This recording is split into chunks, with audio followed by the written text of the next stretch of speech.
আমি যখন নতুন কারোর সাথে কথা বলি, তো তাকে বলি যে, "কৃপণের সাথে কখনো বন্ধুত্ব করবা না। কারণ ওই কৃপণ তোমার কোনো কাজে দেবে না। তোমাকে সমস্যার সময় ফেলে রেখে চলে যাবে।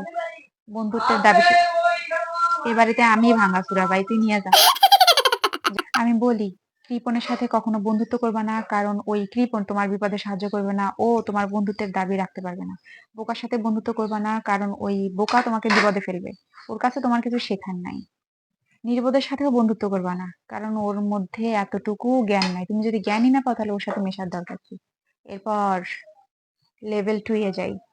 বিয়ে করবা না।